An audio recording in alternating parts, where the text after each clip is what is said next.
Hello, you guys. Welcome to my channel, All Things Militia, where I discuss a lot about what's going on in the political world and topics that pertain to everyday life. Haven't been on here in a while, you guys, to do a long form, but I want to come on here today and do one about a topic that's kind of controversial. But before I get into that, I want to say thank you to all of my subscribers for your support. I appreciate you guys. Thank you for the likes and the comments. Keep them coming. If you see a video that you like, don't forget to give your girl a thumbs up. Leave your comment down below because I want to get your thoughts on what I'm discussing. Share the video. And if you're new to my channel, welcome. You can do all those things and don't forget to subscribe if you're interested. So today I want to come on here and talk about Israel. It's been getting a lot of talk here lately in the media among celebrities and just people in general. Being a Christian, I grew up in a non-denomination Christian household. My mother is a minister. My grandfather was a minister. And growing up, we heard a lot about Israel. When you watched TBN, Christian Network, you heard that you had to bless Israel if you wanted to be blessed. And those that curse Israel would be cursed. But I believe a lot of people have gotten the modern day Israel confused with the Israel of the Bible, because the Israel of the Bible is very specific, in my opinion, to the modern day African American or Black American. The lives run parallel to each other. So, and God's word is so detailed, he gives it down to the T. He told Abraham that he would take his seed, which was Israel, off into bondage, where they would serve in a strange land that will treat them cruelly, and that they would serve that nation for 400 years, a nation that would neither regard the old or the young. Also gave specific commandments saying that if Israel was obedient to God, they would be blessed, and if they were not, they would be cursed. So you can be chosen and still be cursed if you're disobedient to God. And all of that is in Deuteronomy chapter 28 down to the T. No other ethnic group of people, according to history, fits that description more than the Black American. But it's my belief that no matter what color you are, just like I stated before, you can be chosen and still be cursed if you're disobedient. So it doesn't matter what color you are, what gender you are. If you're disobedient to God, you're going to suffer the consequences for it. But let's get into this, you guys, because this is something that's been talked about for a while. This is Minister Louis Farrakhan, this is some years ago. I don't know exactly when he did this or spake in this video, but I know he's in his 90s now. So this was some time ago.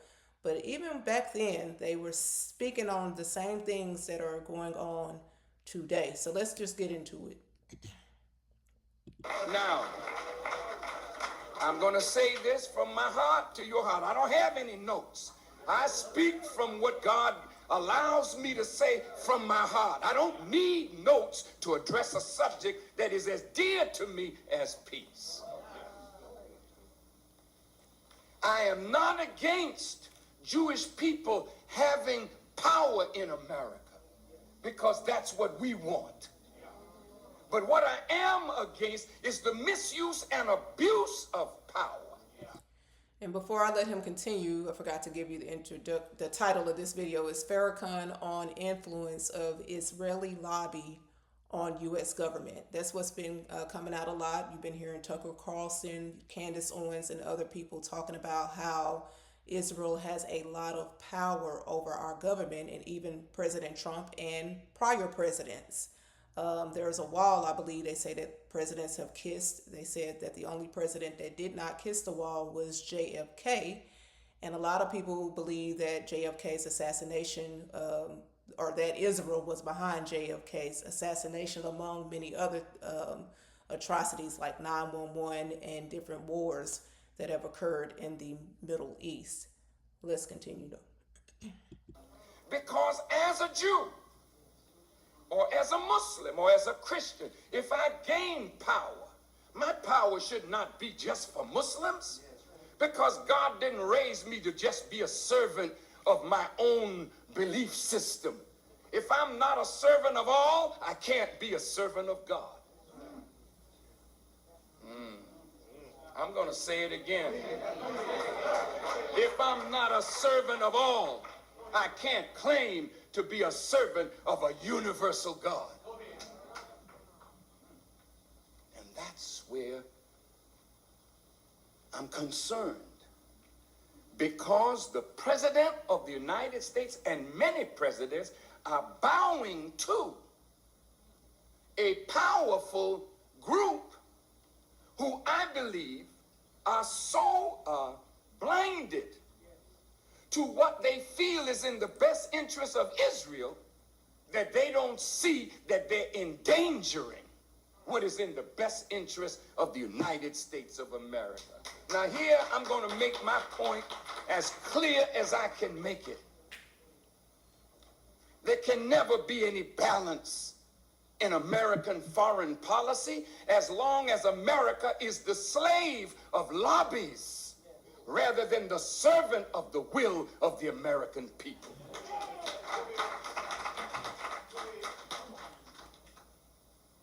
And you can never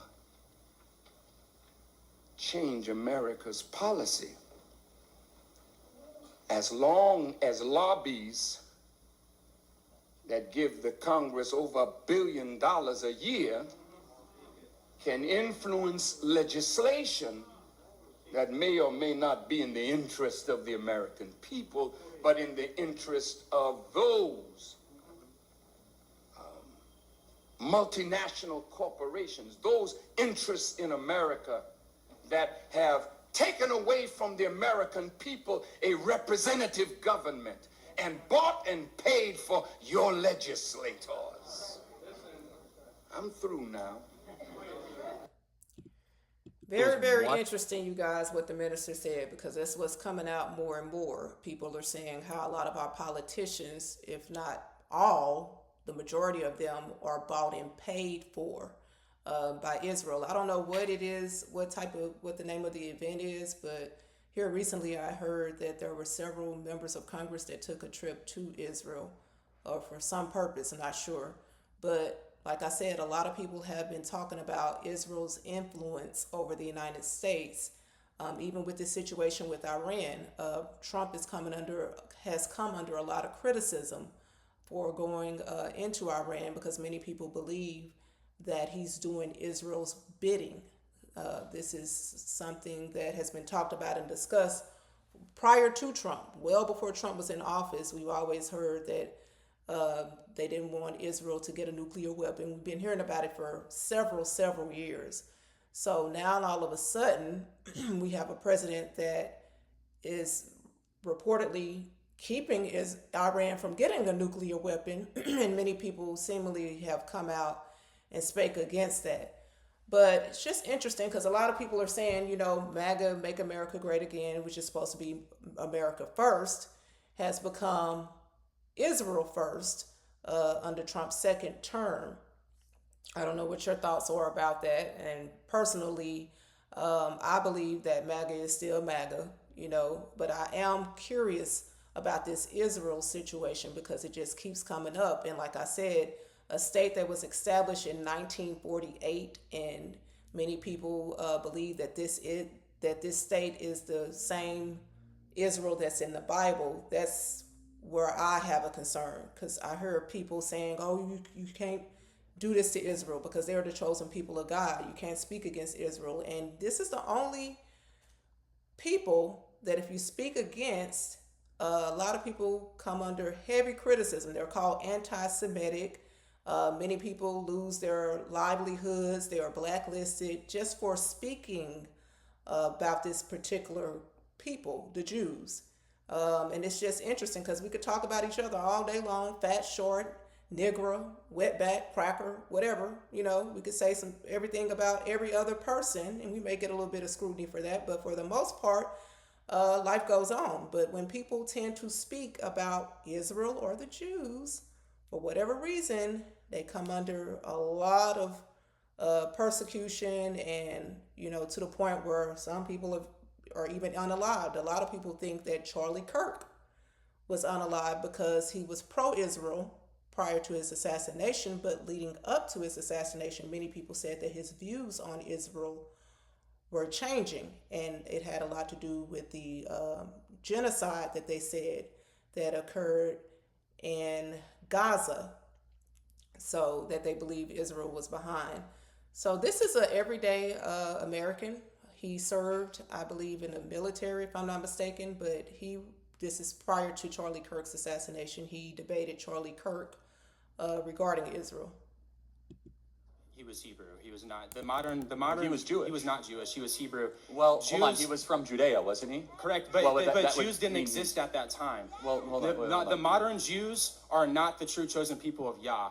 They created their own country in the 1940s. They established, this is their doctrine, the Yebahamath 11b. So the little girl is permitted if she is 3 years of age. Charlie, as a man of Yah, again, how can you justify and defend a group of people? I don't justify that. That's disgusting. But I you're will supporting them. No. Time out. I will say, though, that I've never met a single Jew that believes that or understands it. I encourage you to find a rabbi and confront him with that. They have videos all over the internet. No, yeah, it's not nothing false is ever on the internet, right? But I encourage you. It's live interviews. No, I encourage you to go to a rabbi and ask him that very specific question. But let me ask you, when it says very clearly, when Paul says that we should bless the keepers of the law, which is the Hebrews, do you believe that? I do. Okay, so we the should. modern day Jews are not the original Hebrews. He was Hebrew. And that's the thing. The modern day Jews are not the original Hebrews. And a lot of people are, like I said, believe that because Charlie Kirk was changing his stance on Israel, that's the reason why he was assassinated. And he was very influential he would go to college campuses and speak to the youth regarding politics and regarding Christian values. So he had a lot of political influence on the youth who, in my opinion, the enemy is specifically after the youth. This is a clip here of Candace Owens on Piers Morgan sharing her opinions or beliefs regarding the Jews. A regime change in Iran is because Bibi Netanyahu is demanding it. And we also are completely done with the idea that this decades-long idea that we're doing it to spread democracy because we believe in international liberalism. There was no imminent threat to the United States when Trump made this decision to do what Bibi wanted. And I want to be clear here. This was not Trump's decision. It was Bibi Netanyahu's decision. And that is the reason that he did it. And we're very aware that Israel is dictating our foreign policy, and we would now like that to stop. Okay, but you wouldn't disagree, presumably, that Iran has been the main sponsor of terrorism in the Middle East through the Houthis, through Hezbollah, through Hamas. I mean, that's widely accepted and recognized. They've done It widely accepted. Now, that's just kind of... Really? You don't hear that? Now, I don't know if that's a true statement or not, you guys, but I just find it interesting how this country in particular always talks about terrorists and always talks about other countries being a threat, when we know the history of this country is not, crystal clear. It's not clean. Okay, when you know about the bombs being dropped in, what was it? I don't know how to pronounce it, Yokoshima or whatever. We were the first country to drop an atomic bomb on another country. We also have had a lot of influence on people or governments being overthrown in the Middle East. So it's just interesting how our country has this take on terrorism and other countries being a threat when, like I said, we have blood on our hands, this country. Has been a terrorist state. Okay, Israel right now is imparting a genocide and a Holocaust on the Gazan people. So I'm really over this idea like somehow Israel has the moral high ground and we have to get behind them. I didn't say that. We got to go after the bad guys. So it's rich to me that people are concerned about Iran having nukes. But I'm concerned about Israel, who won't even admit that they have nukes, having nukes, while at the same time they are executing a genocide and a Holocaust in Gaza that the world is watching. So who's the bigger terrorist is the question to when the leader of Iran says death to America, why doesn't that concern you? Why are they chanting death to America? maybe has something to do with just like killing 1 million Iraqi civilians, okay, because Bibi Netanyahu on a congressional stage and said there are weapons of mass destruction, and we took that to the bank and there actually were no weapons of mass destruction, so we just killed 1 million. It could have something, I could be crazy, it could have something to do with our actions in the Middle East. We know that Bibi Netanyahu funded the Al-Qaeda adjacent fronts because he wanted to overthrow Syria. Bibi Netanyahu funded Hamas. There's footage of Bibi Netanyahu saying this stuff on camera. So it's just so ridiculous to me to pretend that they're in some predicament, that they may be eradicated soon, which is why they have to keep funding all of these terrorist groups and then pretending that they're victims of terror, when in fact they are people that are imparting it worldwide. Okay?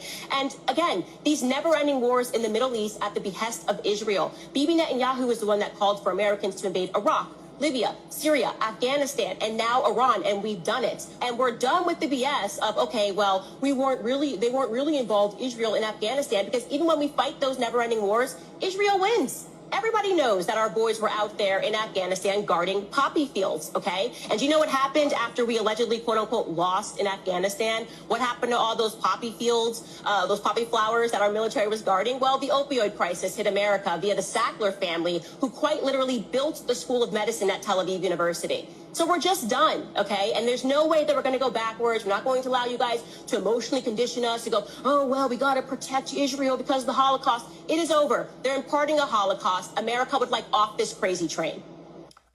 Whew, she said a lot right there, you guys. What I find interesting, while she was speaking, I didn't know that, I don't know, if it's true or not, but if it is, I didn't know that Bibi Netanyahu, however you pronounce his name, was behind a lot of the, like I said, Middle East disruptions. She named Libya, she named Syria, she named a few other things. And it's just interesting how she said that he was the one that initially said that there were weapons of mass destruction.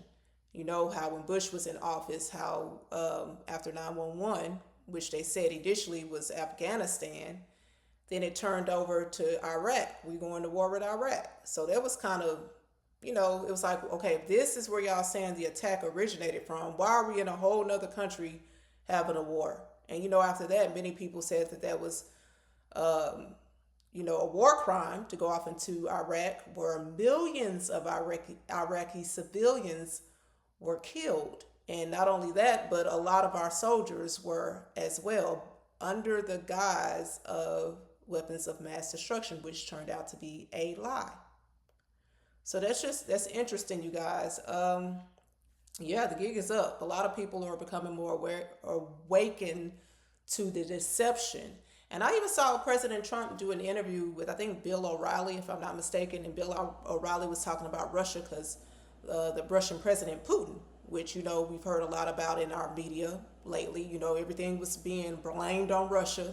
Hunter, the former president's son that was on crack, Hunter Biden, his laptop, when it was found, they said it was Russian disinformation. You had Hillary Clinton, along with many other people, got Obama, to approve of a plan to try to frame President Trump, saying that he colluded with Russia, the Russian collusion hoax. Okay, so I saw President Trump sitting with Bill O'Reilly, and Bill O'Reilly was like, do you like Putin? Putin is a thug. Putin is a killer. And Trump was like, okay, it's a lot of thugs. It's a lot of killers. Do you think we are innocent? The United States. And that's what you have to have. You have to have accountability. You can't sit up here and point the fingers when you yourself, this country, also has been a part of a lot of terrorism for the most part. So it's just, that's interesting. And here's a video of a U.S. military pilot, says arrested for refusing to fly weapons to Israel. Let's watch this. Die! Eddie! There's a genocide! Eddie! Eddie, there's a genocide! Come on, Eddie! There's a genocide! You're complicit in genocide of the Palestinian people! You are complicit! Come on, Eddie! Eddie, help us! Eddie, help us save them! Come on! The Israeli terrorists are committing a genocide, and the U.S. Congress and Senate are complicit in funding the bombs that are forcing children to be slaughtered and massacred. Shame on this government. The United States of America is complicit in genocide. The Israeli terrorists are forced. That's kind of heavy to watch. And I saw a few other videos like that with military personnel also speaking out, being very vocal about what's going on in Gaza with the genocide and many children being slaughtered. And they were treated just like she was, dragged out, arrested, and silenced. Here's another video. Let you filibuster. It shocks my conscience and my soul that people as evil as this exist in this world. That they shoot at people as they're waiting in line for humanitarian aid. Dozens of people get shot and killed literally every single day as they're waiting for food. I'm not going to let you filibuster. You guys are totally okay with IDF soldiers shooting and killing desperate people waiting for humanitarian aid. You're okay with that. I find it so unbelievably evil. Unbelievably evil. Okay? Watching these images, looking at these videos, seeing all these kids, desperate, hungry, parentless, trapped in Gaza, and you're sitting here and you're defending it. I can't stand it. I can't listen to it. The filibustering is unbearable. No, I'm not gonna let you filibuster, bitch. I'm not gonna let you filibuster. All right. Yeah. A lot of people are speaking out, are very, very passionate about what has been going on reportedly in Gaza, the genocide. And this is another video of an everyday American saying you're anti-Semitic. See what he has to say about that. I'm anti-satanic. You don't get to bomb hospitals, committed genocide, and traffic children to blackmail American politicians, then play the victim card. That doesn't make any fucking sense, Jew. He's an anti-Semite. You're anti-Semitic. I'm anti-satanic. You don't... Ooh, that's a whole word within itself. I'm anti-satanic. So it's just interesting, you guys, when you hear about this modern day Israel, how there are many people still that believe that they are the people in the Bible. That's the reason why a lot of people are very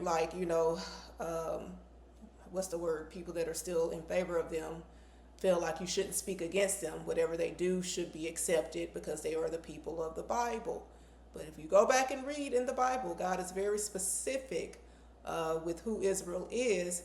And God himself even chastised Israel when Israel was found to be doing contrary to what God wanted them to do, what he wanted them to do.